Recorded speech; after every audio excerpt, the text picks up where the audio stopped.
The impact that the coaching and training has on agents' business is that they get into production faster, they make more money, they stay in the business longer, and ultimately part of KW's mindset is to teach us not only to be realtors but to be business owners. And the thing that I love about Keller Williams is our training comes from agents for agents. So the top producers in our office, the people who are very successful that you look at and you would want to learn from and want to model your business after, take time out of their day to come and train and provide that knowledge. They literally say, hey, this is what I have done to create success. Let me share it with you.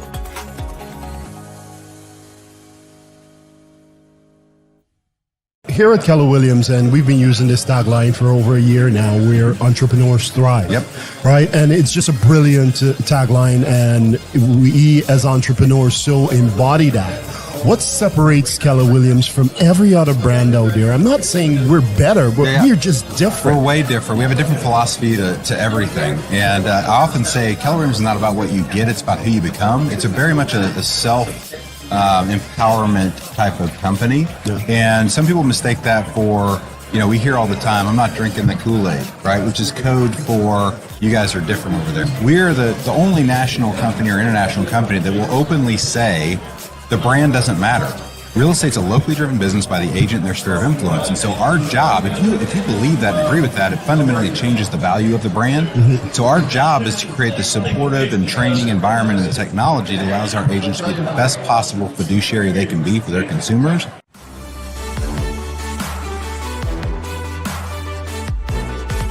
I sit back and reflect on my time with Keller Williams Realty Centers. I can see how much I've already continued to grow, and the people around me and the people that I've met here and the journey and trajectory that they're on, that I'm building a life that I'd never imagined for myself. Over the last 10 years of being in real estate, I can honestly say that these last 2 years have put me in a place where I can create my life for myself and my family that I didn't even know was possible.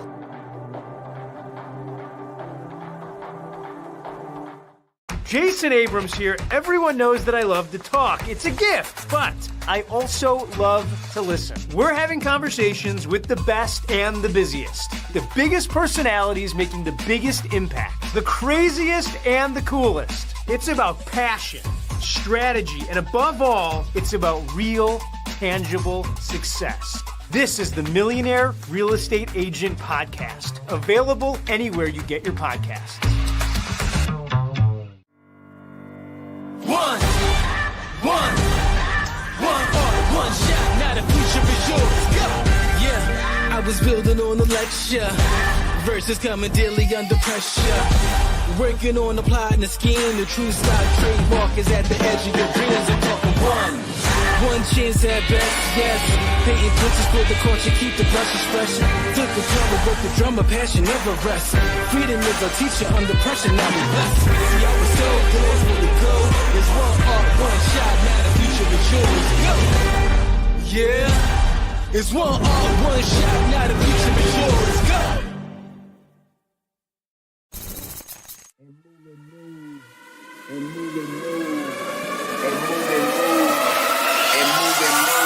Yeah, 1, 2, 3, make this look easy. On the highway and I'm feeling breezy. Going beast mode, yeah, another species. I'm the top one cause they cannot beat me. Foot on the gas in another gear. Can't slow me down, this is our year. I'ma say it loud, I'ma say it clear. We run the world, get a whole sphere. Now wait.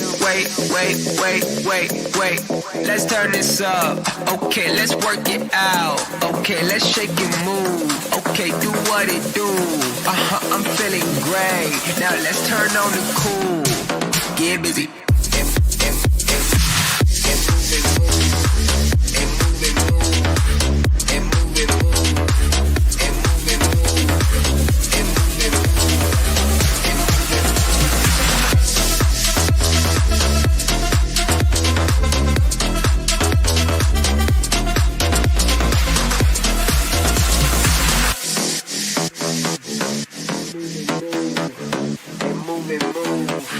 And move.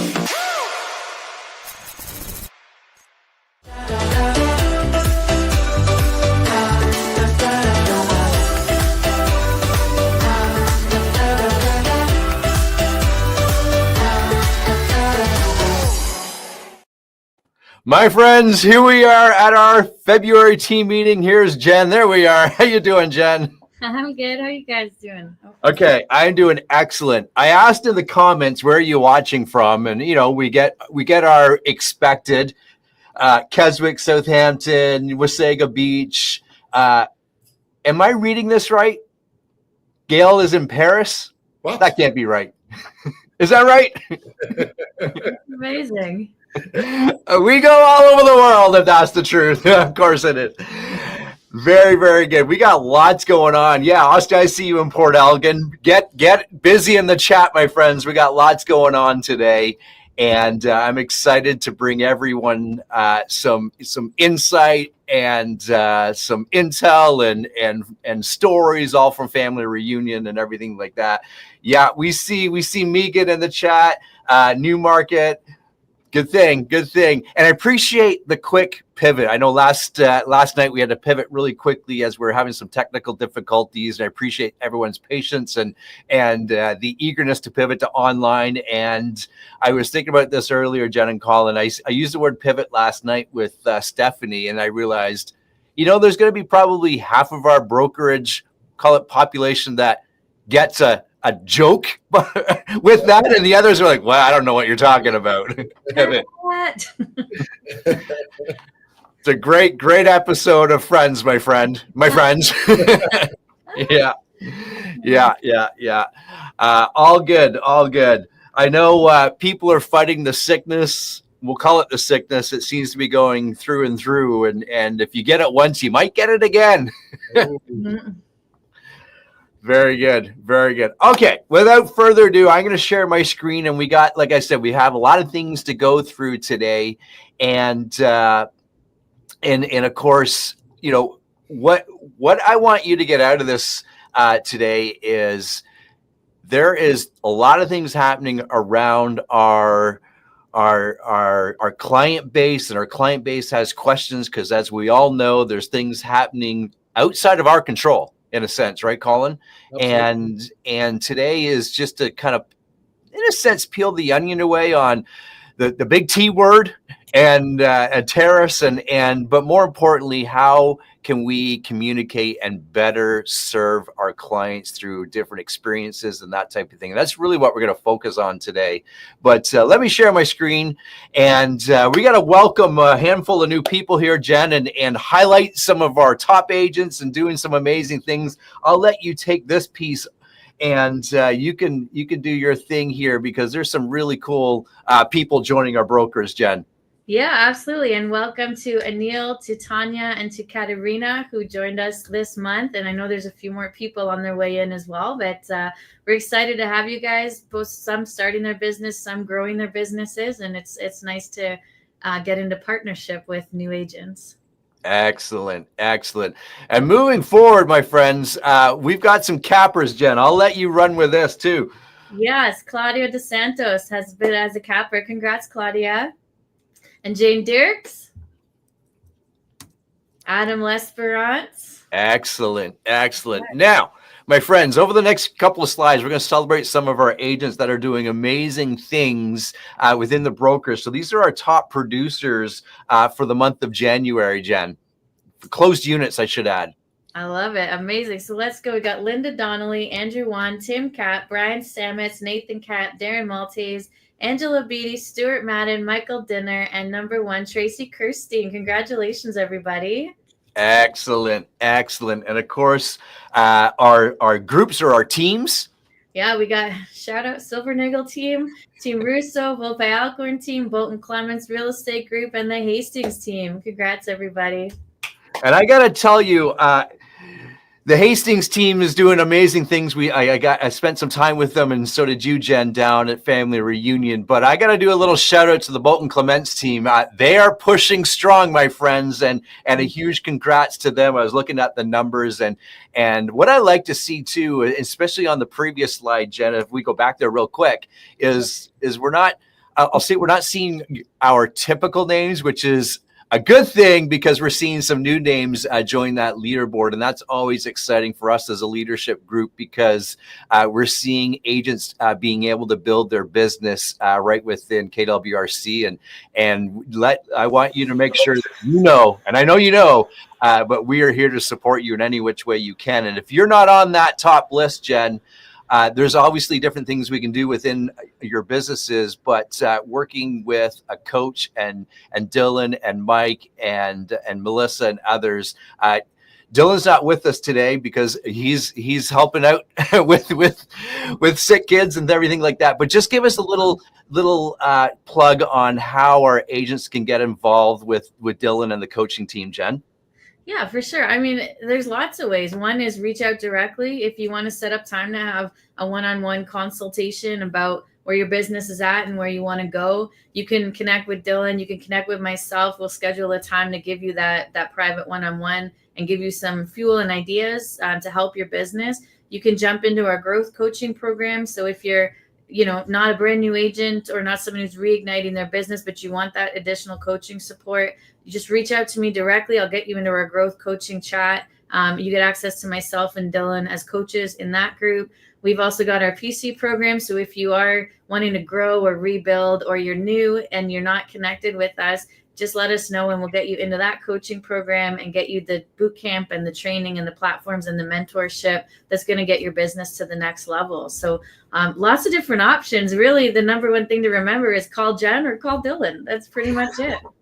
I like it. That should be like an advertising campaign or something. Who are you going to call? Jen or Dylan? Yeah. Very good. Okay, Colin, I'm going to hand it over to you. We've got 3 agents or 2 agents and a team that we really want to celebrate for the work that they did in 2024. And this is really cool because KW Canada highlighted them over the last couple of weeks. But this is for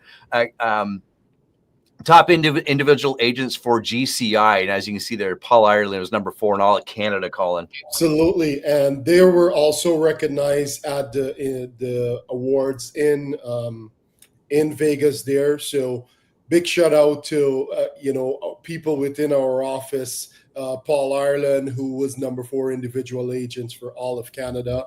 We had John Brock, way to go, John Brock, number 8 in all of Canada. Again, they were celebrated in Vegas, and kudos to you. We also saw Terry Hastings being number 20 a team group in all of Canada. So way to go. We're seeing some really good outpouring of our agents. We're taking the international stage, we're taking the regional stage.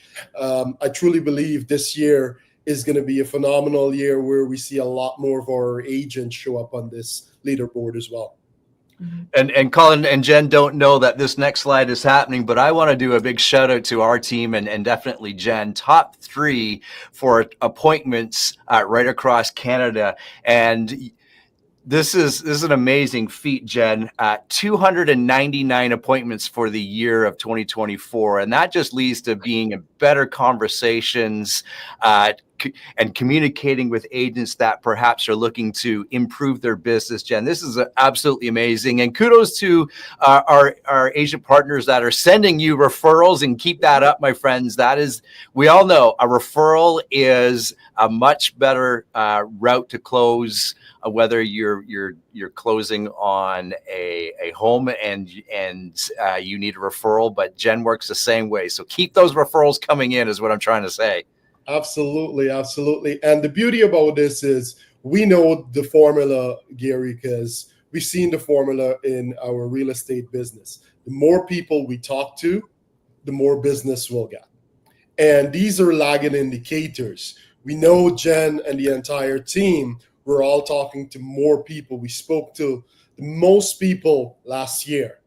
We will start to see that result show up. We just need to continue to work. So again, Jen, we respect you. We recognize you. Thank you for all that you do. Excellent stuff. Good stuff, Jen. Yeah, I did not know that. That's very cool. See, And today is just interesting because just a little bit of research, my friends, can really set you apart. And that's what we're going to be talking about a little bit later today, to really, how do you stand out from the crowd? And sometimes just that extra little look or things like that can really unveil a really cool thing to work with your clients or provide some intel like this. Okay. My friends, we all know, and when we all get questions about commercial real estate, we think, oh my gosh, I don't know what to do. Well, we are in good hands with John Brock and Drew McMartin. I just want to remind everybody that when you do have a commercial client or you're receiving questions about commercial properties, and you know in your heart that that is way outside your expertise, or even a little bit, it's actually within our fiduciary duty, Jonathan, to make sure that client gets referred to the right agent that has that skill set. And of course, John and Drew have that. Okay, next, moving forward, we got a special video message from Nicole Ferrugia, our allied partner for mortgages. And as we all know, things are moving on the daily here, and it's important to stay connected and to have that right information and the right partners, to be frank, when it comes to mortgages and talking to your clients. So sit back, watch the info from Nicole here, and apply it to your business. Nicole here. Sorry I am missing all of you in person or live today. Had a bit of a conflict, so you're stuck with this selfie video of me. Sorry it's not up to the cool standards that Gary usually has us with, but figured I would at least get you guys some information in terms of keeping you guys up to speed with what I'm seeing on my side and in my world, which ultimately is still your world as well.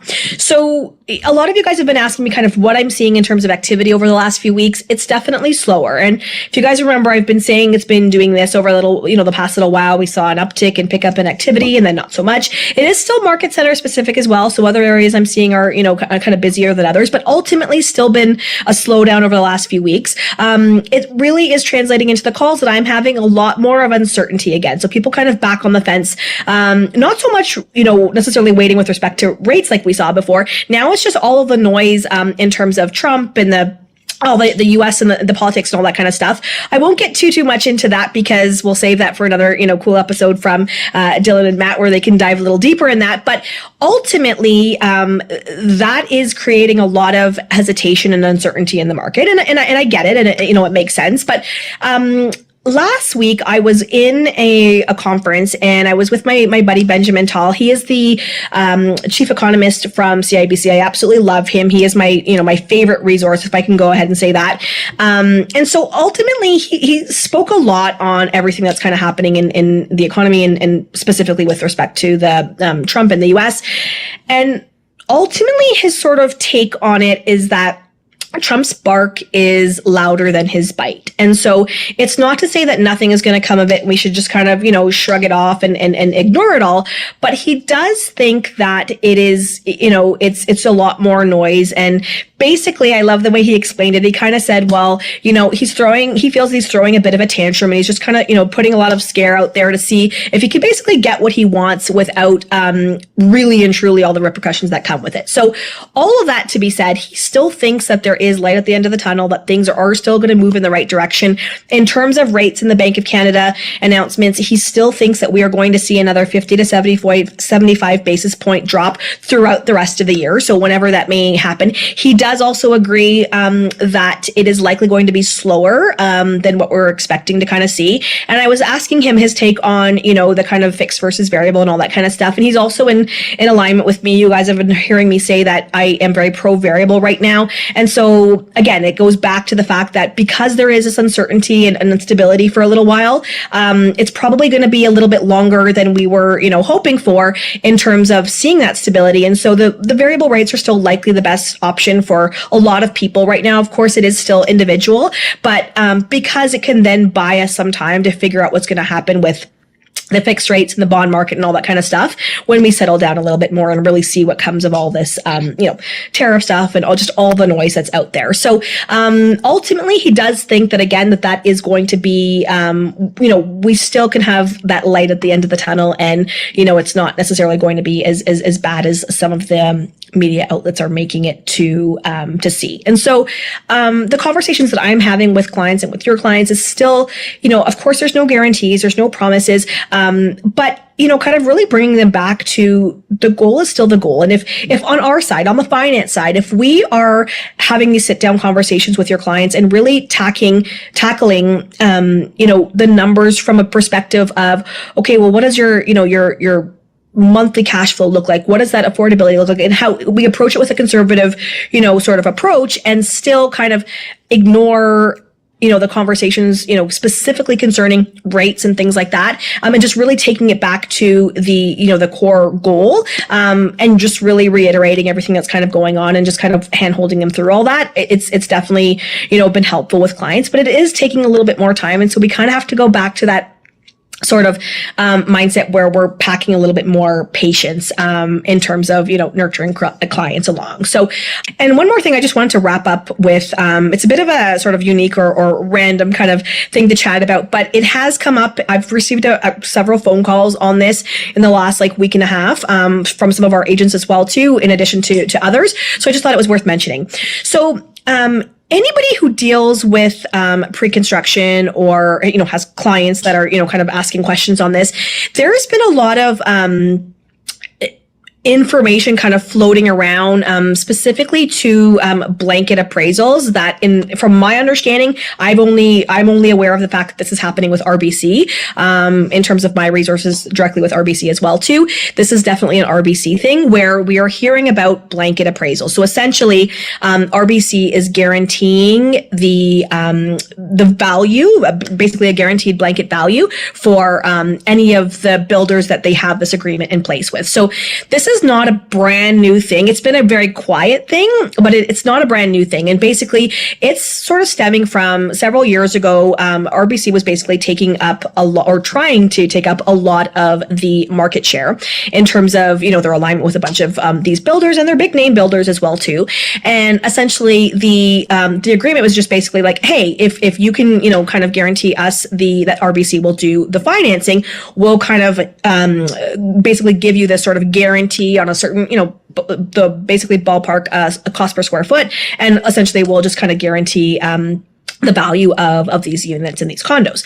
And so in all my conversations and sort of my due diligence in looking into this and having conversations with my RBC people as well, in all honesty, it was a sales tactic. It was just kind of a pitch to pick up the market share and get again a big chunk of that business. Now, it's not uncommon. It's actually quite common with that any builder will always have an agreement with, a lender. I mean, I have that as a mortgage broker as well too. But again, it was very specific to RBC that they were kind of using this guaranteed appraisal a few years back in the height of the market to pick up that market share. So it's been around for a while. It's only now that it's really coming into effect that, hey, you guys promised, you guys, gave us this sort of guarantee. And because we're having such issues with the condo market and things like that right now, it's coming back to bite them in the butt. And so the interesting thing is that it's now public knowledge, and it's out there in the media and in articles and things like that, and it's getting back. It's out there now, and it's public knowledge. So there is a lot of scrutiny on RBC specifically with respect to this, just because, I mean, I don't have to get into it, but it's causing such issues and wreaking a lot of havoc, right? Just in terms of the whole nature of it as well. And in some of my conversations with my RBC people as well too, it's not something that they ever really expected was going to be, they were going to be called out on and really having to use, but it is something that's out there now, and people are really trying to call them out on to say, okay, hey, we have this guarantee, so we shouldn't have any issues with our appraisal. So anyway, it's interesting to see what's going to come of it.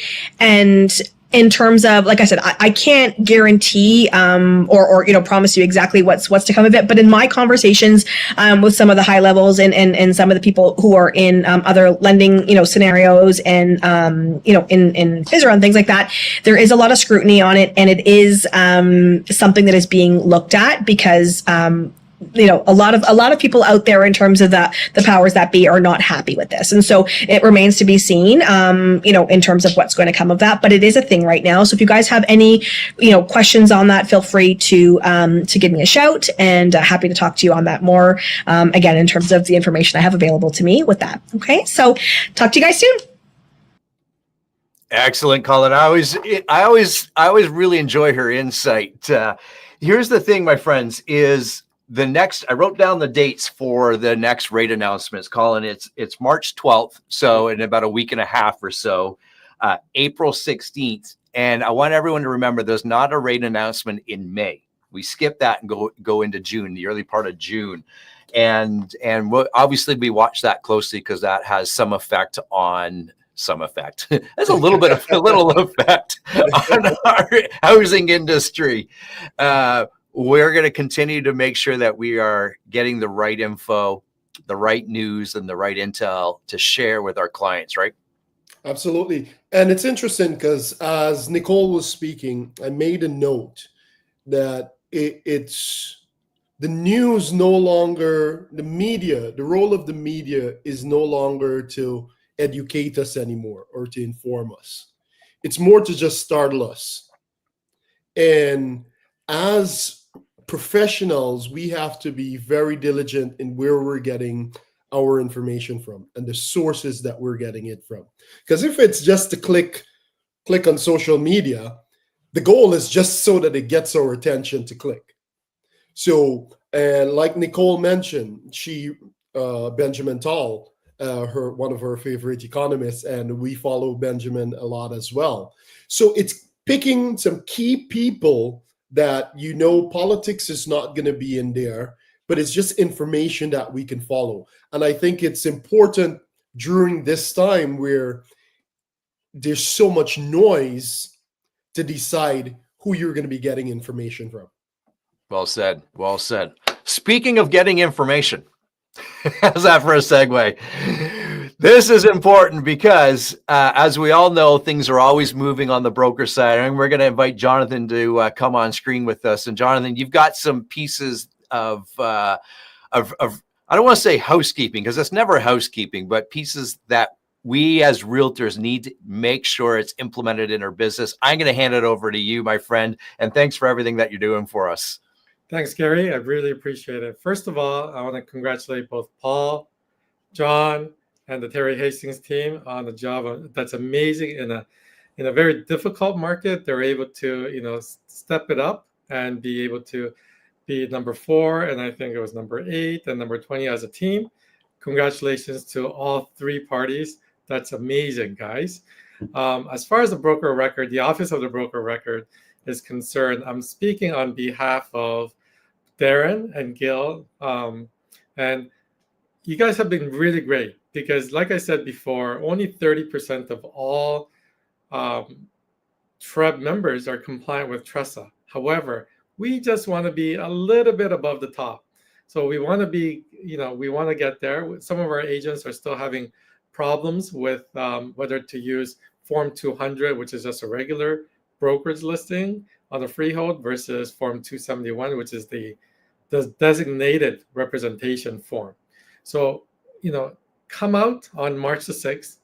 We're going to talk about real examples of, the MLS rules and regulations, and then we're going to tie that in with TRESA. If you're having trouble, if you are not aware, or if you're not sure, just come out on March the 6th at 12 p.m. We're going to have, which is next Thursday, we're going to have a session. We're going to have a conversational session. It's not going to be taped, or it's not going to be online, guys, because this is a round table. It's going to be a conversation. It's not going to be a presentation, but we're going to use examples. And for those of you who are struggling or who want to come out and have a conversation with me and the Office of the Broker of Record staff, please come out. And this is sort of an informal conversation that we like to have. So, and be clear with all the forms that, we're doing. We're also going to be talking about double ending. And I want to mention a couple things here with regards to double ending. Okay. In our brokerage, and Tressa, Rico, everybody, as you know, are frowning upon doing double lending multiple representations. There's a way to keep, if not all, most of the commissions as if you're doing a double lending, but you're using 2 designated representations. And that's by using a colleague. And I really want you guys to start thinking about this and learn the ins and outs of how to do that at our session on March the 6th. That's really what I have for now. We're going to do a lot more conversations around that in the future, but come out next Thursday, March 6th at 12 o'clock, and we can take it from there. Gary, that's it for me. I appreciate that. I'm gonna keep you on just for a moment because you said something that I don't want to just you said it and people forget about it, and it's really powerful in the fact, Jonathan, you said if you're not sure. And it's such a short sentence, but my friends, we never want to be not sure. If we're ever not sure, right, what do? We got to pick up the phone and ask questions, right? Yep. There's especially when it comes to, the legalese of a APS, right? Exactly. And I want to bring this point to light, guys. It's not Jonathan Rhee or the Office of the Broker Record, or the Broker Record for that matter, that sets the tone for the compliance with the documentations. It's really RICO, FinTrack, and the MLS rules that we need to follow. And how we follow that is really my job, not whether we do follow or we don't follow. And some people within different brokerages or even within our own brokerage might say, the bar has been set too high for practitioners or registrants to meet up with all the demands of what RICO is looking for, what Tressa is looking at, and what the Toronto MLS is looking at. But I want to say, these are signs of the times, guys. We have to be compliant. There's a lot of fraud out there. We want to be protecting. You want to be protecting your clients, and we want to be protecting you. And as a brokerage, if we're 100% compliant, and if you guys are compliant with us, then we are protecting ultimately you, the brokerage, as well as your clients. I like it. My friends, go visit Jonathan when you have these questions. Have a tea, and I appreciate everything that you're doing again for us, Jonathan. Thank you so much. That was good, Gary, calling out all the tea in the background. Hey, it's there. It's there. Too good. Okay. As we said, Dylan's not able to be with us. Colin and I are going to talk a little bit about what's going on in the market from that perspective. But as we all know, Matt and Dylan host monthly and sometimes bi-weekly YouTube videos on they go deep on what's going on in the market. And you might not be able to retain all 30 or 45 minutes of that information, but it's there and you know where to go get it. And it might be just one little tidbit, Colin, that you get from it that you can share with your clients. This is also, I would suggest, a great video to share with your clients. We always ask, we say we don't know what to send to our clients, or I have a newsletter, an email that goes out every week. I don't know what to put in it. Hello, my friends. Put this in it, right? Absolutely. And this also comes back to the source of who you're getting your information from, right? Yeah. Exactly. Okay. Our legal corner, Jen, I'm going to bring you on. I know Emily's in the back, but that's okay. We love our agents. We love Emily. Remind us how Mayfair Law is working with our coaching group on a monthly basis. Yeah, absolutely. So similar to what Nicole does, every other week, Simona or Unico, they come on the call and they give us insights into what they're seeing in regard to the legal side of things, what's happening with closings, issues they're seeing with landlord-tenant board, anything like that. So they're educating our clients every second Thursday on our morning call, making sure we have all the info that we need. And then also once a month, they're hosting a lunch and learn in the brokerage on a specific topic so that you can jump on, you can join on Zoom, or you can come in person, grab some lunch, and just learn about the topic that they're specifically training on. So they'll be do 12 sessions a year on that. So great access to them. And then of course, they're also in the brokerage in Aurora every Monday. So you can pop in, ask questions, connect with the team, and get more insight there as well. So really good balance. Nicole is kind of like a leading indicator of what's going on. And then Mayfair Law is a bit of a lagging indicator on the back end. So it gives you that insight onto both sides of the transaction, which is really helpful. That's excellent. That's well said. Okay, we got a couple of save the date pieces coming up here, Jen. What do we have in front of us? Yeah, so sorry, Gary, it's a little light on the details. So we have our Keller Williams Realty Centers Awards Gala happening on March 20th. Please save the date. Your invitations will be going out on Friday of this week. We're doing something really cool with our awards gala this year. As we know, we want to network with other agents. We want to build our KW Canada brand. We want to work with and collaborate with the agents around us and just be stronger together as a unit. And so we're partnering with the Legacies office. They're going to be there sharing with us in the event. We're going to be celebrating both offices. We're going to be networking. We're going to be connecting with the agents. We're working on a few competitive fun things we can do office versus office to keep the energy going. And of course, our team has put together a next level event. There's going to be entertainment. There's going to be amazing food. For those of you that know me and know I love my food, I've been very specific about this. The food's going to be good. We're going to have drinks. It's going to be a really fun night. So make sure you're ready to party. It's open to everybody in the brokerage. It is on Thursday, March 20th at the Venetian. And then we have our painting social coming up. So super fun St. Patrick's Day social. We're going to have everybody who wants to come and participate in the office between, is it 3 and 4, Emily? I think we're going to do around 1 o'clock. 1 o'clock. Okay. So somewhere around there. Somewhere in the afternoon on St. Patty's Day. There's going to be drinks here. There's going to be a painter. We're going to do a paint night style event. Not sure yet what the images are going to be. I was pressing for like leprechauns and rainbows, but I've gotten shot down on that. So I'm sure it'll be something you actually want to hang in your house. And then of course we've got our training calendar that's going to be coming out over the next couple of days. Sarah's just finalizing some of the events. And we've got some really great trainings going on. I'm going to be running a half-day training on working with buyers. That's one of the Keller Williams trainings that we used to teach through the university. So we're bringing that back to the Market Center. Colin's going to be teaching on the 13th about mindset and growing your business with a stronger mindset. So we get the opportunity to learn from Colin as well. And I know we have some other great events that are going to be happening. So really looking forward to a strong March training calendar. Excellent. I love it. I love it. Okay. Family reunion resources. I'm going to come back to this because you've got Emily there, and I really want to get into Emily's experience, Jen. And Emily, it was a blast to hang out with you for the few days at family reunion. I'm going to hand it over to you, Jen.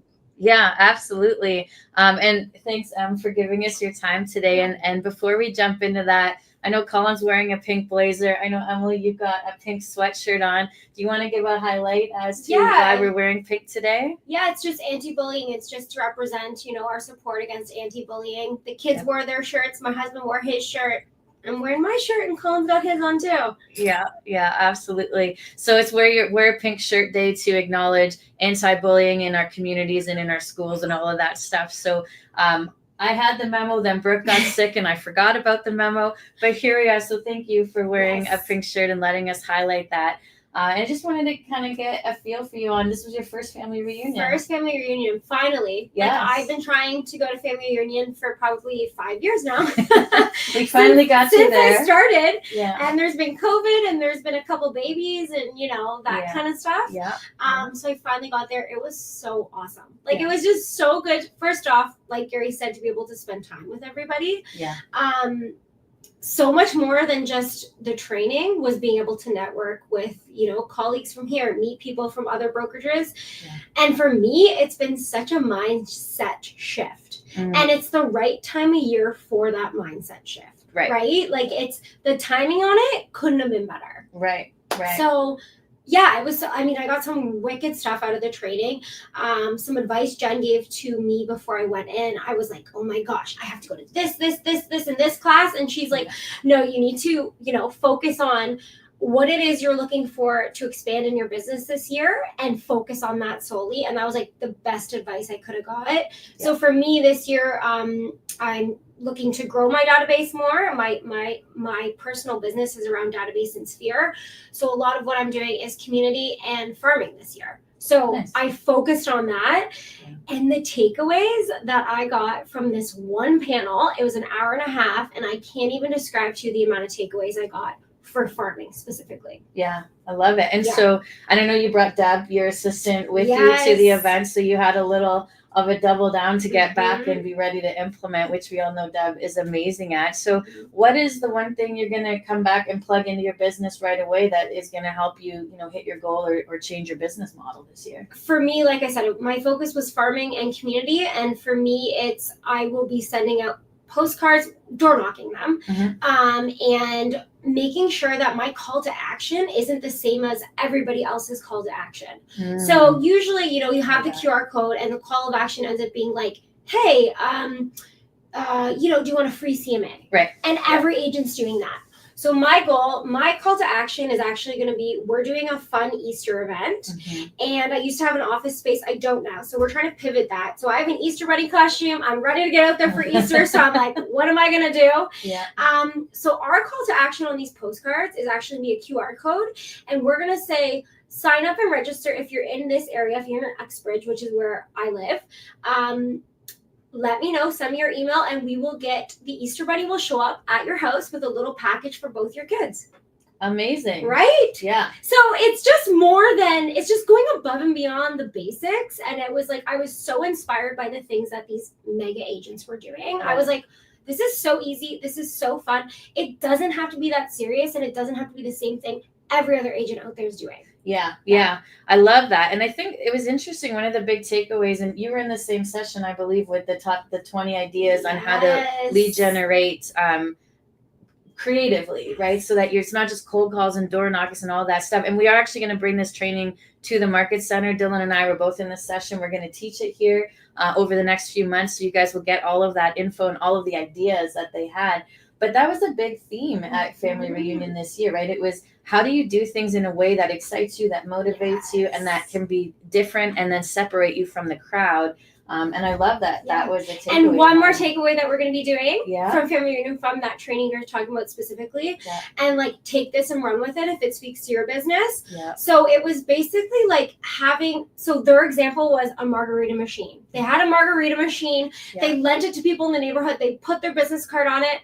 I'm going to level that up a bit. I am going to be buying, so we have this giant water slide, just giant blow up water slide my kids love. We've had it for 3 years. It was $700. We blow it up every weekend. It's the biggest thing. I'm going to be buying something like that. And I'm going to buy it for our house, and I'm going to offer it to the neighbors, and I'm going to offer it to the neighborhood, and I'm going to put it in Facebook groups and just get it out there and just meet people and, so something else you can do. Yeah, I love that. Creative. And it's so funny thing about the margarita machine. The Silver Nichols used to have one. It's so and we wild. gave it out to clients first, and then one client just kept taking it, and eventually he just kept it. And now you need a new margarita machine. Didn't follow up on that strategy completely, but it's a great strategy. It really does work. And I think one of the things too to talk about is the networking that happens at Family, because we can get takeaways from the training, and that is huge. But what was a nugget or a piece of information you got just from a conversation you had with an agent, or with me or Gary or Brian or Dylan, or like we were all kind of hanging out, Jess and Adam too. What was something that kind of was a moment of like aha for you? Just, and it doesn't have to be business related, but just like in general. Honestly, I think it was just the one dinner Terry Hastings was there. And Terry Hastings to me is like, one of her trainings completely changed my business. And like, I told her that. And it was so nice to be able to tell her that. And I'm just like picking her brain. Like, I'm like, hey, so like, how do you do this? How do you do that? Like, what did you do? Like, I was just listening. All it is like listening to the stories, how she got there. I'm just taking it all in. How people are doing their business, And again, mindset. Mm-hmm. It's just being around successful and like-minded people and learning that mindset and feeding off that. And it's so funny when I'm a big energy person, and it's so funny how since I've been home, you're going to laugh when I tell you the reach outs that I've gotten in the last week out of nowhere. And I'm like, it's because my energy shifted. And people feel that, right? Yeah. So, 100% it is, and it happens to all of us. Right? You come back, you're open, you're excited. All of a sudden, you're just like, I'm ready to do this, and things start showing up as well, right? And it's also, in fairness, it's also the work you did before you left. I mean, so I let's do not work. disqualify. Yeah, I love it. And so we know next year, family reunion is from February 16th to the 20th, and it's going to be in Atlanta, Georgia, which is somewhere most of us have never been. Are you coming next year? I am in. Yeah. Like, I don't know if I'll miss a year now. Yeah. If as long as I can make it, I will be there, because it's just those little nuggets, right? It's that little nuggets that will totally change your business. Yeah. Yeah. And for me, when I go, it's the community too, right? 100%. Especially in my role, getting to hang out and spend an evening with Terry and with Jess and with Adam, getting to hang out with Gary all week. I haven't seen him since like August or something crazy. Brian, get to spend a lot of time with Brian and go to the piano bar. It was a so really fun. good time. And it's fun, It's right? fun, Like, we had some drinks, stayed up a little late. We had a night. It was a good time. But all of that being said, you get to bring all of that back. And I think that's what's exciting. And so for anybody who wants to go but is on the fence about it or isn't fully sold, but what would you say? Why would you tell them to go? Honestly, like I said, I've been trying to go for 5 years and it hasn't happened. And I was like, this has to happen. And I think it's just, you're going to pick up something. Yeah. As As long as you go into it open and ready to learn and, network, I promise you're going to come back with something. And one of the biggest reasons that I ended up going is because everybody I spoke to who went was like, it completely changed my business for the better. And I had my best year after that. And I'm like, I want to have my best year. I had a great year last year. I want to have a better year this year. Last year. Yeah. So I'm like, I need to level up. So how am I going to level up?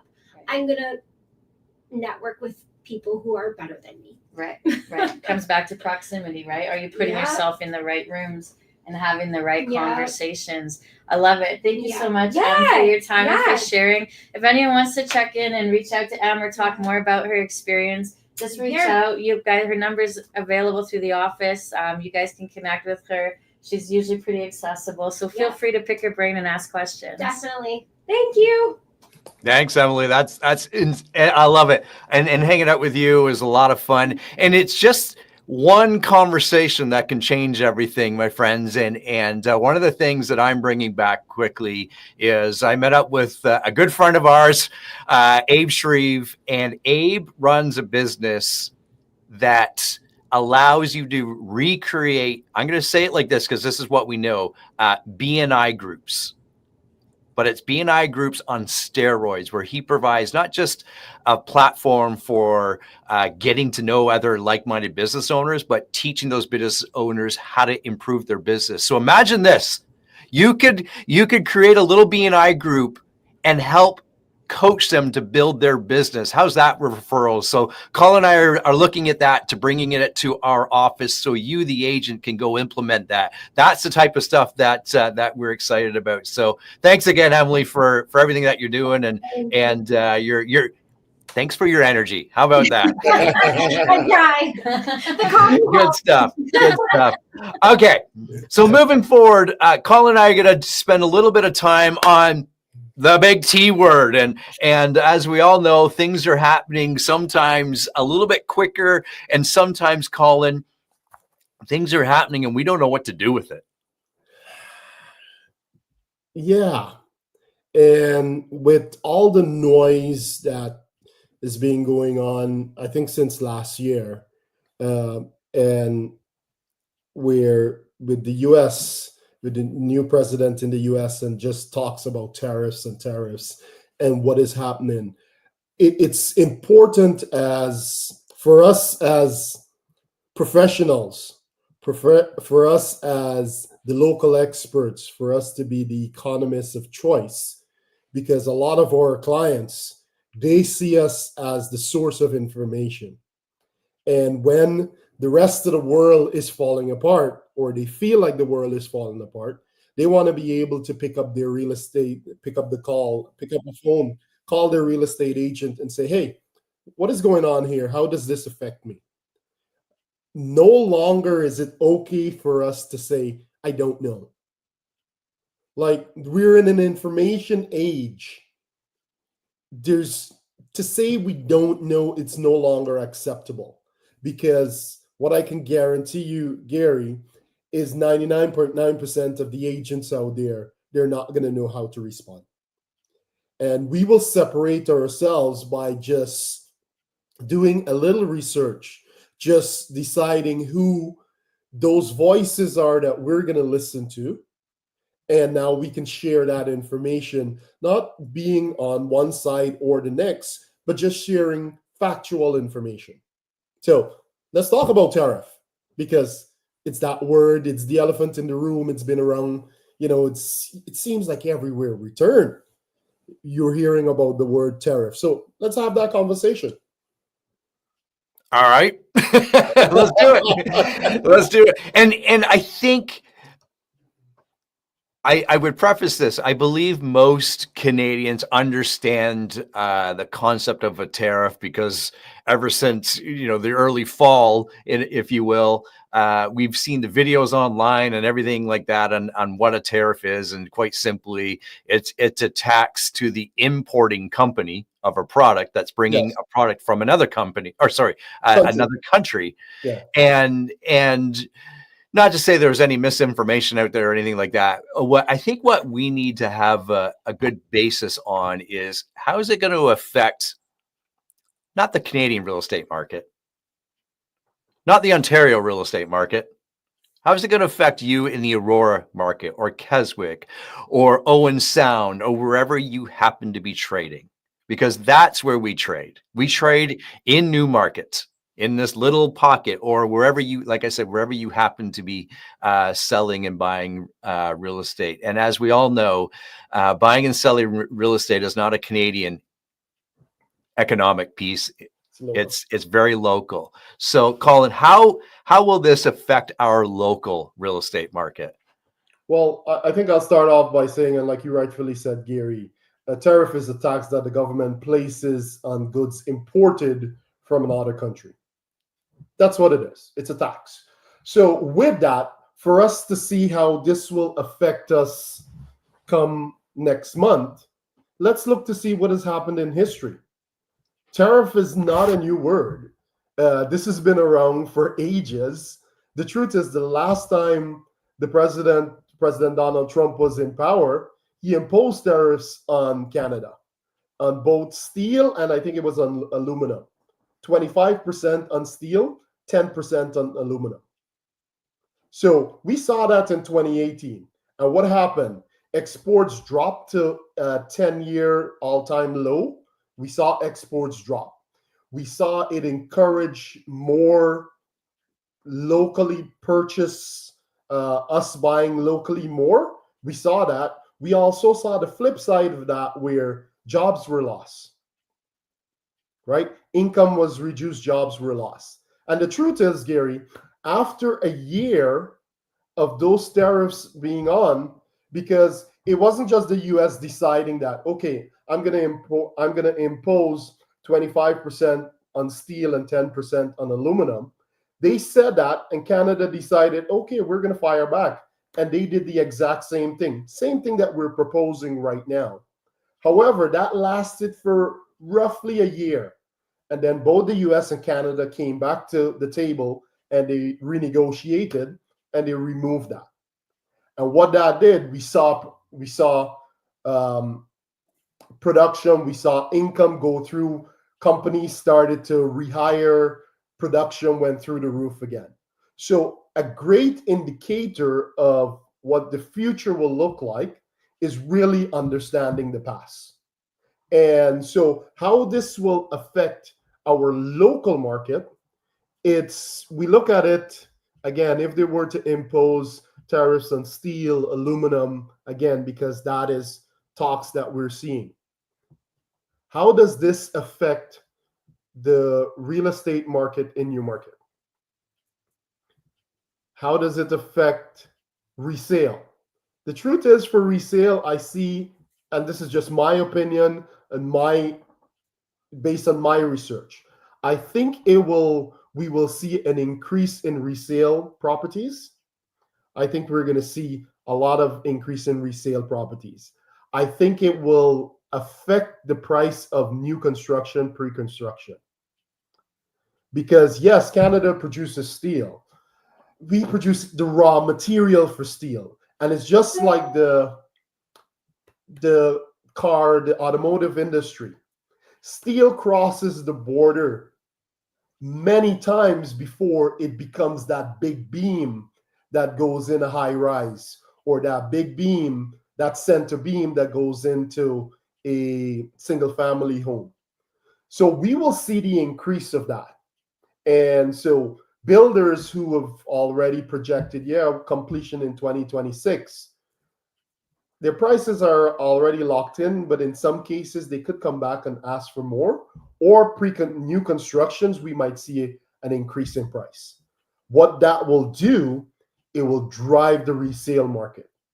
And I truly believe this is where, as entrepreneurs, because every real estate agent is an entrepreneur, it's looking for the opportunity in every situation.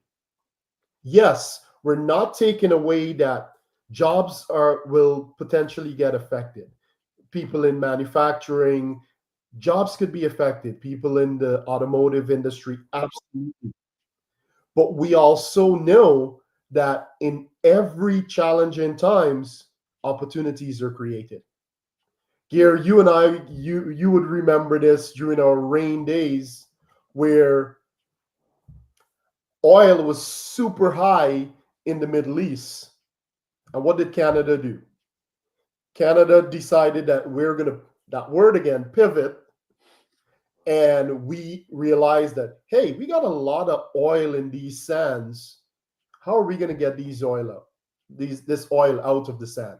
We started working with the US and we started partnering. And then during that challenging time is when we created technologies and we discover things to extract the oil out of the sands. If that challenge didn't appear, most likely, like, who knows, would we be extracting the oil out of the sands right now? I don't know. However, we know that every challenging time, opportunities are created. And I think this is where we, as real estate professionals, need to be the voice of reasoning to say, regardless, who knows where this will all go? We don't know. And there's a lot of speculation. We can be speculating if it's going to rain next week, and that's okay. But for us to lose our shirts over that, it doesn't make sense. So let's have conversation. If it rains, let's go have an umbrella. If it doesn't rain, we have a sunscreen lotion. And I think it's looking and creating a mindset with, yes, things will change, but how do I now share this information with my clients where I'm not the agent running around stating the sky is falling, but now where I can give them, just sound advice and how this can potentially affect them. It's well said. And the ripple effect, too, as we're starting to learn, is now provinces are looking at removing or reducing the tariffs between provinces and things like that. So these are all positive things. As we all know, we're starting to hear more stories about the Canadian government looking at other trade agreements with other countries. That's right. So these are all those ripple effects that kind of help support our local economy and your local real estate market. Again, we're not going to know all the answers, but it's, as Colin said, it's important to have some answers. And when we don't know, then we need to look at, well, who are we learning from and listening to? And I'll circle it back to, to Dylan and Matt's the economic videos that they're producing and creating for us. They create that for us so we can gain some knowledge and share with our clients.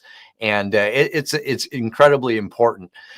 My friends, this is kind of like that that, you know, you learn a little bit and then you know a lot more, and then you know more and then you learn a lot more. And it's one of those topics. I don't suggest you go out and become the expert or the guru in this, but it's, as Colin said, it's important to have some insights. And at the end of the day, our role as realtors is to guide our clients through their purchase or selling experience and provide them with the best possible experience. We're going to talk about that in a few minutes here too, about their experience. But always good insight, Colin. I'm going to bring Jen on the screen, not necessarily to talk about tariffs, Jen, because I know that's your favorite topic. I love it. I love to talk about it. But what I do know, as I'm reading the comments here, and you're bantering back with Michael Tuff, I get it. As you're reading the comments too, that it's all good, and I know. This is important to share with you as we get into the next couple of slides here. We got about 7 or 8 slides, and this is taken right from the vision speech with Gary Keller, Jay Papazan, and who else was on stage? Oh, Jay Abrams, of course. Yeah. And this is through their research, and I thought we need to bring this back because I know I share this. I think you do too, Colin, and maybe others do in their listing presentation of where buyers come from. Yeah. And what you can see on screen here, we'll make sure everyone gets these slides. In fact, the entire vision speech, I don't know if it's 200 slides, but that's available through download, through command. And this is exactly where I got this. But what I want to point out here, my friends, is the first step in the buying process. Where did buyers come from? And you can see right at the very top, and it's been like this for a number of years now, they first looked at the property online. Yep. And next, you can see they contacted a real estate agent. That agent maybe shared a property with them. But as you can see here and go down, this is important information on how we choose to market ourselves and market individual properties as well. And I got a few more slides here that I want to share with everybody. This is also important. Information sources buyers use. We just talked about this. Yeah. Overwhelmingly at the very top, 86% of buyers will call a real estate agent or reach out to an agent. What do you think about this? Mm-hmm. And how do they do that? Well, they're going to jump on their phone and ask, and that type of thing. This is really, really insightful, my friends, and can really help us share information and reach out to clients. I like this one, and I've always liked this one, and I always lead with this one in my listing presentation. Where buyers first found the home they purchased. Online. 51% is still on the internet. Yeah. Then 29% is a real estate agent, and you can see as we go down there where that insight came from. Yeah, there was one slide, and I'm going to butcher it. I don't remember fully the stats, Gary, and I'm sorry if I'm jumping ahead. But they were talking about video, and I was at a YouTube session, so it was specifically in that content. Are you going to get to it or no? Keep going, because I may not cover exactly what you have thought. And so they were talking about lead conversion and what created trust, what they did surveys, and what the general public used to gauge trust in the realtor that they were going to hire. And the number one thing was testimonials, and the number two thing was listing videos online. So I think that's a huge piece of the conversation. I'm not going to get into what I think the stat was, because I don't know if I'm right or not. I am going to go get the information, and we're going to have a mastermind on it in the brokerage to share how we do it, how you can get into it, people who are leveraging at a high level, and we'll make sure we get that info to you. But I thought that was really insightful, because we see those videos all the time. So it's kind of just like, it's another one of the same things. And you see some more fun ones than not. Sometimes people get creative with it.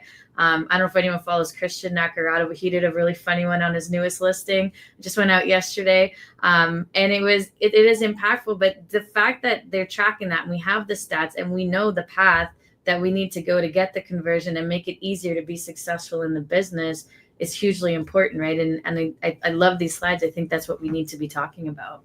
Yeah, I've got it. I do have that stat coming up, Jen, and it tells a slightly different story, but I'm going to validate it in just a moment. I want to come back to it because I don't know if it's the next one, but remind me to come back to that video. In fact, I'm going to talk about it now because the stat that I'll share with you in just a few moments is not necessarily the listing videos that people want to see.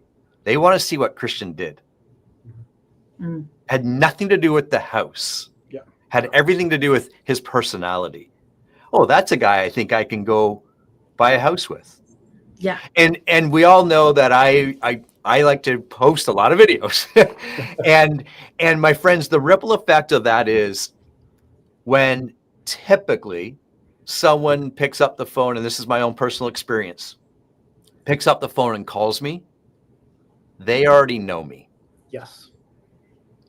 And that's the value and the power of video. And that's the power that Christian will experience is, hey, that's a fun dude. I want to go, hang with him in a sense. And yeah, Leslie Proctor, that video from Christian was hilarious. So big shout out to Christian, but this is why we're here. But Gary, what that just comes back to is people want to work with people like them. And you're doing a video, and I know from your video, you're not showing up to the listing presentation in a suit and tie. I know who you are. And if you were to show up in a suit and tie, you are outside of who that person is.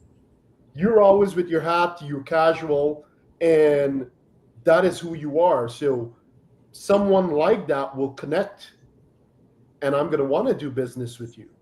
And now someone will see Dylan in a suit and tie and be like, okay, that's my guy. But it's our unique selling proposition, and that comes across in videos. And the more videos we make, people can connect with us. Yeah, I like that person. So you don't have to sell them when you're sitting in front of them anymore. Yeah. Know you, like you, trust you. Yeah. And they get to know you, like you, and trust you before they've met you. It does a lot of the work for you as long as it's authentic. Yes. And I think that's the key piece of this conversation. If you try to go out and copy what someone else is doing and you're not authentically yourself, it's not going to have the same effect if you just go out there and be who you are, which is a lot easier also to do if you're comfortable with it, right? For some people, I'll buffer that. I know not everyone's comfortable. Just be yourself.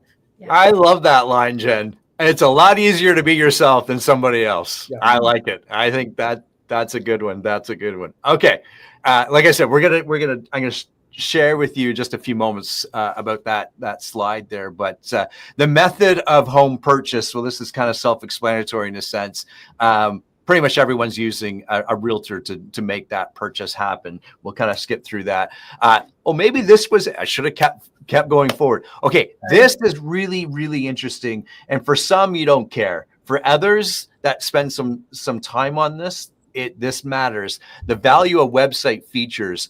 And you'll see here what people crave when they're looking at a listing online. This is what they crave and how they digest information. They want detailed property info. So long are the days where you could just type one or two sentences about the property, because there's people, unlike me, that want to read a whole essay about the property. I just want to see pictures. But you've got, yeah, right? Yeah. Detailed info. The next is property photos. You can see that has a huge high level lever. And next, like me, because I'm visual, I want to see floor plans. If you're not doing floor plans right now, do it. Do it. Mm-hmm. I know, Colin, we use our favorite photographer, and all of a sudden I can't remember the name of them, but that's okay. But they offer floor plans. Yes. Spend the extra $20, $100, $200. I don't care. This is what buyers are looking for. Yeah. And do you remember what Jason Abrams and those guys said about this slide, Gary? I don't know. Well, you probably don't, because it was what I heard. But they pointed out, and for those of you, like, it's not a plug again for the KW websites, but if you don't have a website, or if you have an older website, when they built the new KW websites that rolled out in January, they built them based on this data. They literally did this research and then built the sites to match this research. It's always purposeful, right? So if you're thinking about a website change or you want to save some money, this website is built to match this, which we know to be the way that people look for houses online, which we know to be the number one place people search for homes. It's very logical, right? So lean into it. That's all I'm going to say. I love it. I love it.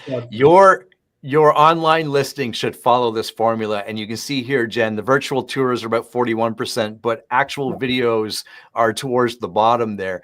Yeah. At the very least, we all know we do property photos, but the big takeaway there is as well as floor plans. And I don't often see floor plans to listings. And we all know I went through a buying process last year, and that was one of the absolute first things that I went to. Yeah. That's my experience as a buyer. It's easy for realtors to add to that. Okay, what's next? What buyers want from their agent? Surprise. That's just easy. That's a given. Hello. So helping finding the right home to purchase, and we can only know that as agents by doing what? We show them homes. We show them homes, but more important questions. There you go. I was speaking over that. Say that again, Colin. I apologize. You ask the right questions. Yeah. That's it. And we're going to show you how to do that through a very artful and strategic way through Phil Jones in just a few moments here. This is really important. Again, we won't go through all this, but we'll make sure these slides are available. How buyers found their agents. Number one, Jen, is what? Can you see that? I can. Referred by or is a friend, neighbor, or relative. My friends, we've talked about this in the past. We often spend huge amounts of time and resources on connecting with people we don't know. How about we pivot? We pivot that and spend a huge amount of time and resources on people that we already know, like, and trust us to build our business. And for a lot of you that know me, that's kind of where I live. This is I always like seeing this and like being reminded of this. This is a big one. Buyer interviews, real fast. If they've ever interviewed you, 75% of the time they're going to go with you first. Yep. And we had the same slide here for sellers, but Colin, you wanted to talk a little bit about buyers here. No? No. Okay, moving forward. Most important factors for buyers is experience. I love it. Bing, bing, bing. Is experience. They want to know that you have the experience, and more importantly, that you provide them with an experience. Then, of course, honest and trustworthy. And we're going to talk about that with what Phil Jones has to say in just a moment here. How sellers found their agent. Jen? Referred by or is a friend, neighbor, or relative. Exactly. Or they previously used you to buy or sell. So this is your sphere of influence. And then there's a huge gap between that, Jen and Colin, down to website and other percentages, right? There's a huge gap. Crazy. Yeah, that's a big, big gap. Wow. Yeah.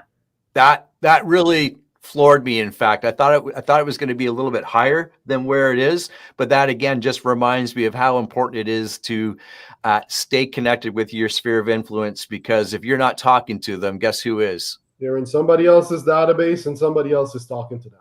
Yeah. This is a good one. Self-explanatory on this, and we often when a lot. Wow. That is 1%. And do we not get in our own heads that, oh man, they're going to choose another realtor? Mm-hmm. Well, the moment you say that in your head, they're going to choose another realtor. Because again, it comes back to that slide before, confidence and knowing that you can do it. If you're thinking they're going to choose another realtor, they're not sensing that confidence in you. And you're absolutely right. So whether you think you can or you think you can't, either way, you're right. Comes back to this. Yeah. And this is very telling that 81% of them will always go with the first person they interview. So thank you. I think it's important to note too that if we go back to what Gary was just saying about your database and nurturing your database, you've got to start asking yourself the question of, are you connecting and talking to your database enough that when they're making calls to book those interviews, that you're the person they call? Yeah. Because if you're not, that's your lost opportunity, right? Yeah. Yeah. Well said. Well said. I know I've been in listing presentations with Michael Tuff and Wayne Clements when they've been teaching them, and Terry, and the confidence level that those agents provide and display. This is half of it, right? And just having that confidence, even if you're new to the industry and you perhaps don't have that confidence, have the confidence to know that if you're having the right conversation, asking the right questions, they're going to go with you. Mm-hmm. Right. Good stuff. Good stuff. Okay. Out of all of that, this is one of my favorite quotes in the entire thing, because we all talk about experience. And if you don't know who Jay Bear is, go look him up on YouTube or wherever you watch your videos. The expectation equation, client experience, is the difference between what clients think will happen versus what actually occurs. Mm-hmm. I love this because we've all said things in the past where we're going to do this, we're going to do this, we're going to do this. And then you have a conversation with your client 2 weeks, 3 months, doesn't matter, later. And you're wondering what happened because it went sideways, is because what you said didn't happen. Yeah. Mm-hmm. And this is a great reminder of that, Jen. Yeah, I love that. I remember learning at some point early on that every time you say you're going to do something and you don't execute on it, it chips away at your trust. And when you start to lose trust, then everything kind of starts to fall apart, right? And this is such a great example of that. Jay Bear's amazing, by the way. He's one of my favorite speakers. So if you get a chance, go check out his stuff. Amazing when it comes to relationships and empathy and how to connect with clients. But yeah, it's such a true thing. And we've all had it happen. We've all been sold on an idea or had someone who's great up front, and then the follow-up and the execution is lacking. And you don't feel good by the time you exit the transaction, even if it was a successful transaction. And we're not in an industry where we're great at going and asking, how did I do? Give me that feedback. So if you're not checking this on the way in and on the way out, you might be losing business in the middle, right? Yeah, that's well said. We always talk about what the outcome needs to be for our buyers and sellers, and that's typically a transaction. And I truly do believe if we just change that mind shift, or have a mind shift just slightly this way or that way, it's the experience that you provide them. Yeah. That's what they remember. Yeah. Right. Okay. Moving forward. How do we create a great experience for our clients? One of my favorite, absolute all-time authors and someone to learn from, and Colin and I have had the experience and pleasure to meet him, Phil Jones. This is 3 ingredients to master any conversation. It's a video that he put out, and watch the video and grab these 3 pieces, because it'll help not only in business but in your personal life and everywhere else. I love his content. Phil is a great educator. I don't know about you, Jen, but he had a couple of sessions down at Family Reunion this year. I sat through one of them and I was eating it up. I just love the way he looks at things, because it's not on the rail tracks. Yeah. It's just here. Yeah. Yep. Right. And he loves to ask the different questions.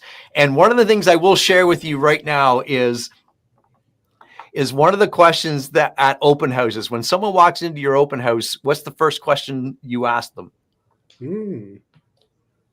Well, let's listen.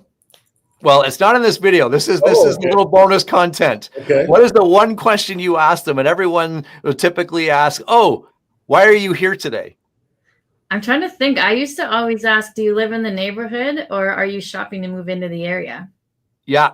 And why I bring this up is because it floored me, and the amount of fun that he had with the audience because we all think we have our favorite question, and his favorite question is, where did you travel from today? Because it opens up so many doors, opposed to, you just looking at open houses today? that type of thing. Anyways, my friends, without further ado, Phil Jones, it's about a 10-minute video. Sit back, grab these 3 ingredients, and we're going to talk about them very briefly afterwards because it's so powerful on how to implement it into your daily life. Here's Phil. More influential in any conversation, all you need is 3 ingredients. Just 3 ingredients in conversation. The first is an ingredient called curiosity. Behind curiosity is an ingredient Chris Do talked about, a few others have touched on, called empathy. And then behind empathy, we've got an ingredient called courage. You're like, that's not that revolutionary, Phil. What's the big idea? These are all words you've heard before, yes? But why those words and why in that specific order? Curiosity, empathy, courage. Well, let's start with curiosity. What is the alternative if you show up to a conversation without curiosity? You're showing up with certainty. You're showing up sure. Ever found yourself in a conversation with somebody who's so sure of themselves, so certain of their point of view, that the more sure they are of themselves, the less sure you're becoming them? Kind of like, really now, huh? Creates friction, makes you want to push away from them. It's ironic that high levels of certainty create high levels of uncertainty. If you'd like to create certainty, the tool to get there is curiosity. Why is curiosity such an important tool? Because it stops you being an advice monster. Has anybody in this room ever delivered exceptional advice for entirely the wrong problem? It's too easy to do. See, just prior to Christmas last year, I was at home at my house in England, and my soon-to-be 17-year-old daughter comes to me around the kitchen island looking for advice. At least that's what I thought she came for. And as she was sharing a story of something that was happening in her life, what I responded to her with was a sequence of words that I wish to never say again. And the sequence of words I reached for were the words, "When I was in your shoes." And then I looked down at her feet, 16-year-old girl, and realized I could never wear shoes that looked like that. Not ever. And I caught myself about to jump into advice monster mode. Zipped up, took about 22 minutes of being strategically curious, gave approximately 0 advice, and she comes out of the conversation saying, "I think I know what I'm going to do, Dad." It was about the exact same advice as what I would have given her. However, she got there all by herself. A challenge I have for you, and this is remarkably ironic. It's one of the only pieces of direct advice I'm going to give you today. So please write this piece of direct advice down. Stop giving advice. A challenge I have for all of you is, could you live an entire day of your life giving approximately 0 advice? Instead, just remain curious for long enough to understand the other person's context. I know that you all are experts in this room, but you don't get to be an expert by telling somebody how much you know about a thing. You have to know about how your thing affects their world. You're content creators, correct? If you insert your content before you've earned their context, all you did is make a noisy situation noisier. You have to earn their context first. When you're curious for long enough, it dances you towards that position of empathy. Chris talked about empathy. Still, empathy is a misunderstood word. People often confuse it with sympathy. That's a very different thing. The best definition I've ever heard for the word empathy comes from a speaker-author friend of mine by the name of John Acuff. And John Acuff defines empathy as to care about what the people you care about care about. I can't do better than that, so I'm borrowing John's. Yet let's explore this a touch. Who is the person that you care about the most in the world? If you're in any doubt, Mason, remember the high school photo. 300 faces wide. What was the first face you looked for? Right, it was you. I said this to somebody in the audience the other day, and she got really mad. Like, really mad. And she stood up, and it was a small room of about 6,000 people. And she stood up and she said, "I have to disagree." She said, "I am not the most important person in my life. My children are the most important people in my life." And she really meant it. She was mad. And remember, there's like 5,999 people watching this interruption. So I look kindly back at her, and I smile. And I said, that's because they're yours. And she shuffled back to her chair very, very calmly. Because the reason that she thought her kids were the most important people in her life is because they were her kids. Would you like to know the least influential word on the planet that you are using all of the time? The least influential word on the planet is something that shows up in your vocabulary day in, day out. It is costing you a fortune. This one change in your world will make you more influential in every piece of copy you ever write, every conversation you ever have. The least influential word in the world, in the planet, is the word I. Yet how many times do you start an email? I was hoping, I was looking, I think that, what I believe is. And if you think it's okay, we don't use the word I because we use the word we. The overuse of the word we means you could quite literally we all over your customers. Most of them are not going to like you. Most of them are not going to be too big of a fan of that. The swap is to swap I's for you's. There's a big difference between you saying what I think you should do is versus what you may wish to do is. There's a big difference between me saying what I offer is versus what you get when you choose to work with. See the difference? Swap your I's for you's and you start to demonstrate empathy. I need to prove something and just check. And I'd like you to answer this loud and proud for me. Is now a good time to buy a house, yes or no? Yes. Is now a good time to sell a house, yes or no? Yes. Stop it, all of you! This is one of the biggest things that this industry as a whole does to lack empathy. Because the answer is maybe. It depends. When you show up and throw up that now is always the time, then you are the boy or girl who cried wolf, right? You are the self-serving individual that says, I'm in the business of serving me, not I'm in the business of serving you. Stop it.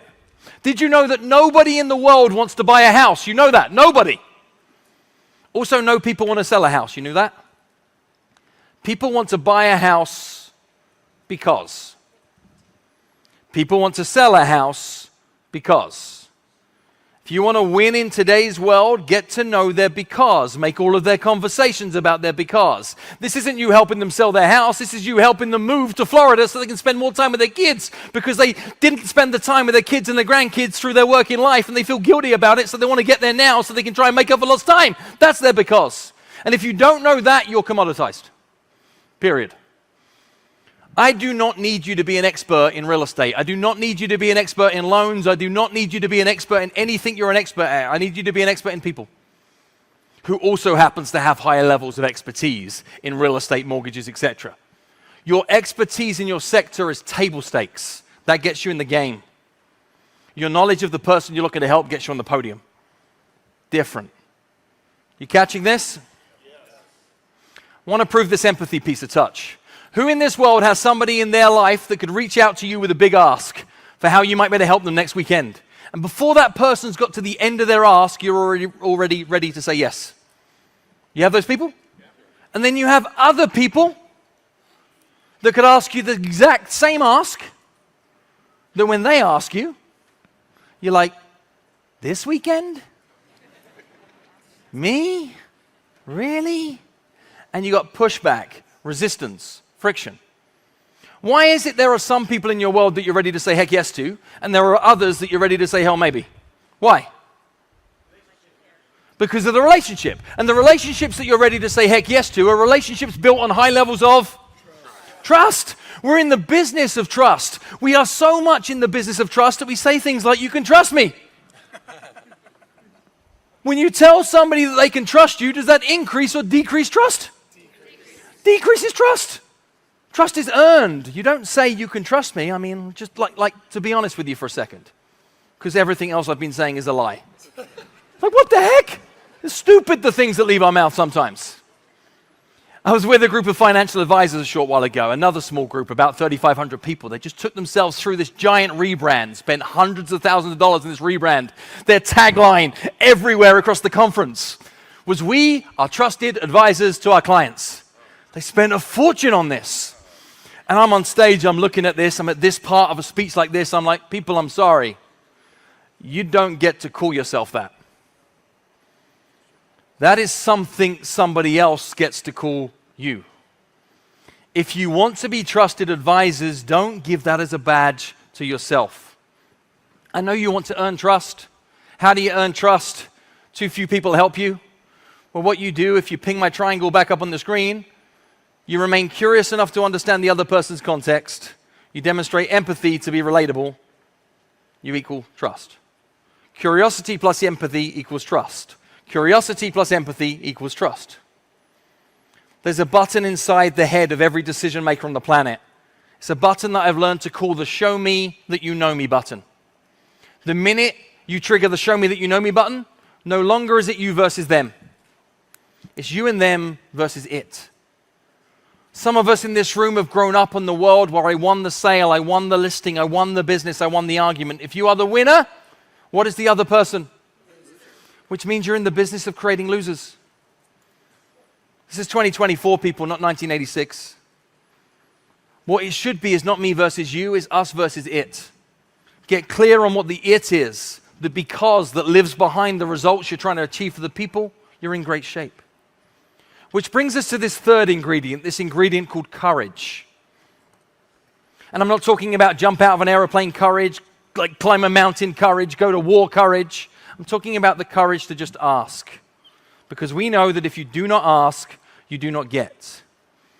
Has anybody in this room ever asked the big question? The will you marry me question? It's the big question, right? Let's be real. How big a question was it when you asked it? Anybody shooting with 50-50 odds? 60-40 ambition, 75-25, or were you somewhere near certain this was the direction of travel that we're both going in? Right? You might have been nervous, anxious, apprehensive. You might have wanted to ask right, to do it in the right way, that it felt like it came with the right level of compassion and conviction. All of that was true. But you weren't pitching. Right?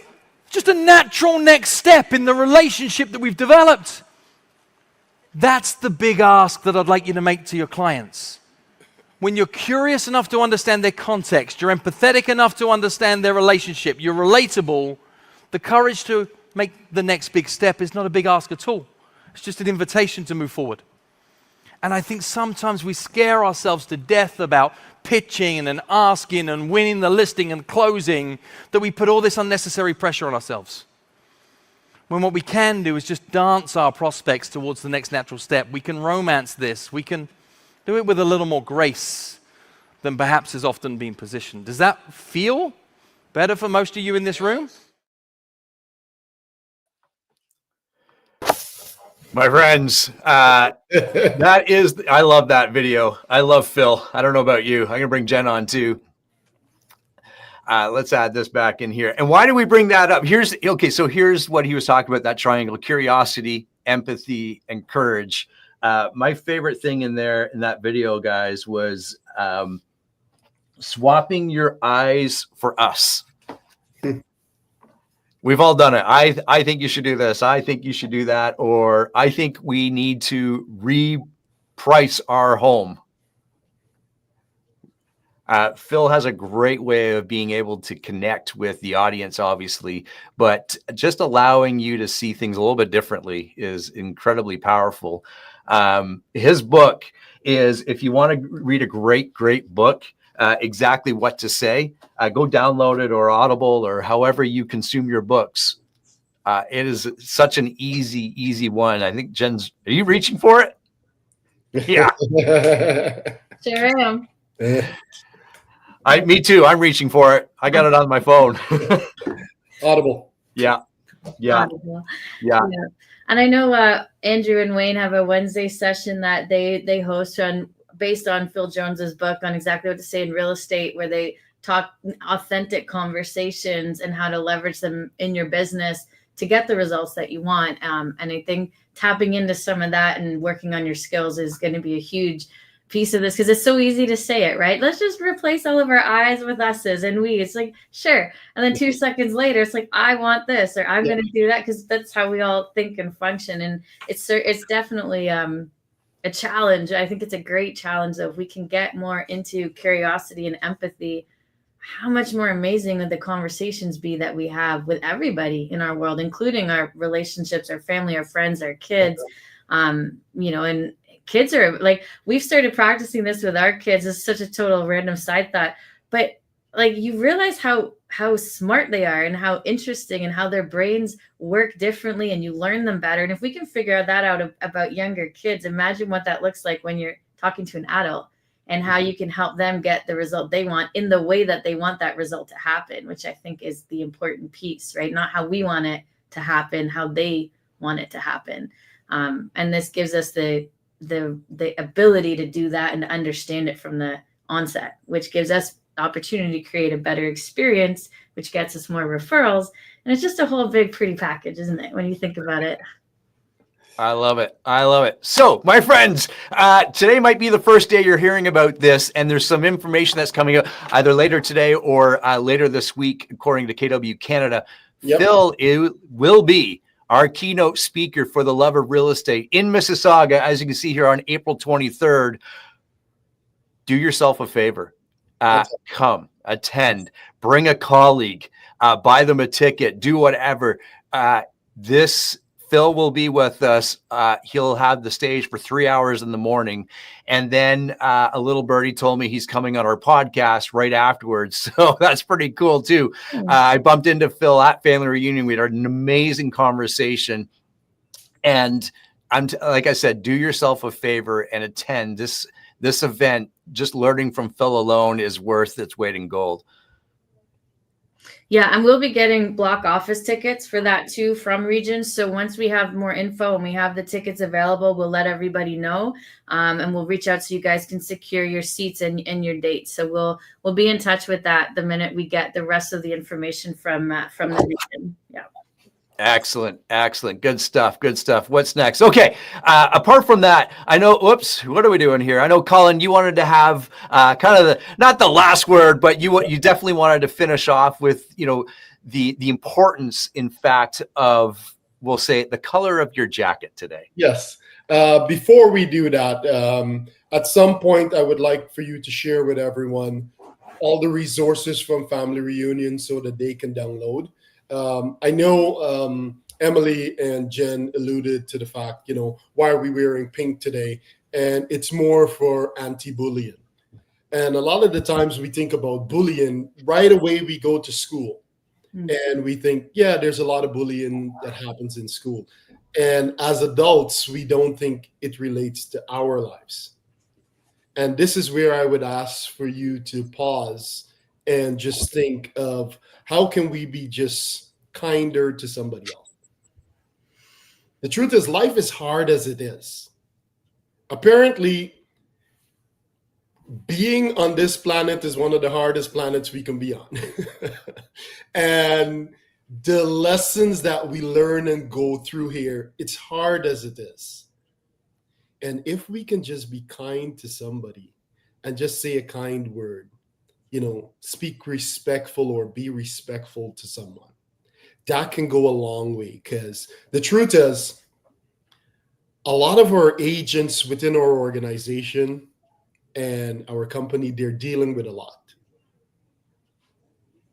Some of those agents I speak to privately, some of them I speak to in person, I speak to on the phone.